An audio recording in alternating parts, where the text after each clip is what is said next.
Simple and tasty Andhra famous కర్రీని చూద్దాము.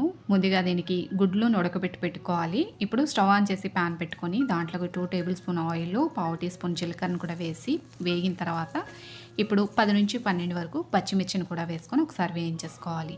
ఒక మీడియం సైజ్ ఆనియన్‌ని ఈ విధంగా సన్నగా చాప్ చేసుకొని వేసుకొని ఇది కూడా త్వరగా వేగడం కోసం రుచికి సరిపడా ఉప్పు, పావు టీ స్పూన్ పసుపు వేసుకొని ఒకసారి వేయించుకోవాలి. మూత పెట్టి మధ్య మధ్యలో కలుపుతూ ఉన్నాము అంటే ఈ విధంగా మనకి ఉల్లిపాయలు అనేవి చక్కగా మగ్గు ఉంటాయి.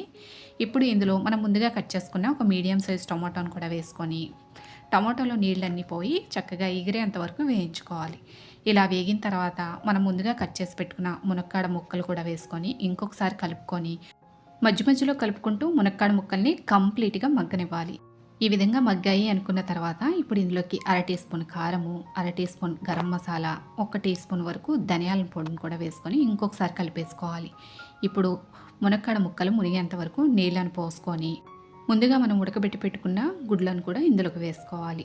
గుడ్లు వేసిన తర్వాత ఇంకొకసారి కలుపుకొని మూత పెట్టి ఈ నీళ్ళన్నీ ఎగిరిపోయేంత వరకు ఉడకనివ్వాలి. చిన్న మంట మీద ఉడకనిచ్చాము అంటే ములక్కాడ అనేది పర్ఫెక్ట్‌గా కుక్ అవుతుంది. ఇలా కూర అంతా దగ్గరికి వచ్చింది అనుకున్నాక చివరిగా కసూరి మేతి వేసి ఒకసారి కలిపేసుకున్నామంటే వేడి వేడిగా అన్నంలోకి కర్రీ అనేది రెడీ అయిపోతుంది.